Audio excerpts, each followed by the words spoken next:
പുതുമഴയ്ക്ക് ശേഷം നമ്മുടെ തോട്ടത്തിലെ കാപ്പികളെല്ലാം നിറയെ പൂത്തിട്ടുണ്ട്. വർഷത്തിലൊരു ദിവസം മാത്രം നമുക്ക് കാണാനും ആസ്വദിക്കാനും പറ്റുന്നൊരു കാഴ്ച കേട്ടോ.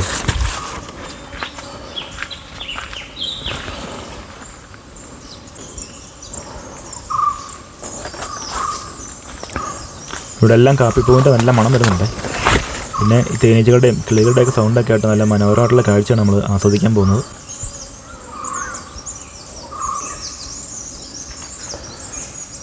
ഇതൊരു ഒറ്റ മരത്തെ തീർത്ത ഏർമാടാണേ. നമുക്കപ്പോൾ അതിൻ്റെ മുകളിലേക്ക് ഒന്ന് കയറി നോക്കാം. ഇത് പുല്ലുകൊണ്ട് മേഞ്ഞായിരുന്നു കേട്ടോ. കുറേ വർഷങ്ങൾ കഴിഞ്ഞപ്പോഴത്തേക്ക് അതെല്ലാം പോയി. ഇത് പപ്പ പണിതാണ്. ഇതിനകത്ത് 4-5 പേർക്കൊക്കെ സുഖമായിട്ട് കിടക്കാവേ. നേരത്തെ വാഴക്കൃഷി ഉണ്ടായിരുന്നപ്പോഴത്തേക്കും ഇതിനകത്ത് താമസിച്ചിട്ടുണ്ടായിരുന്നു കേട്ടോ. ആനയൊന്നും കയറാതുകൊണ്ട് കാവലിനായിട്ടൊക്കെ പണിതാണ്. അതുകൊണ്ട് അടിവശമൊക്കെ ഇതുപോലെ പലക നിരത്തിയിരിക്കുകയാണ്. അപ്പോൾ ഇതിൻ്റെ മുകളിൽ ഒരു ബെഡും കൂടെ ഇട്ട് കഴിഞ്ഞാൽ നല്ല സുഖമായിട്ട് കിടന്നുറങ്ങാതെ രാവിലെ നല്ല പക്ഷികളുടെ സൗണ്ട് ആയിട്ട് എഴുന്നേക്കാനൊക്കെ പറ്റും. ആണല്ലേ, കാപ്പി പൂത്തിരിക്കുന്ന കാഴ്ച കണ്ടോ, നല്ല രസം നോക്കി.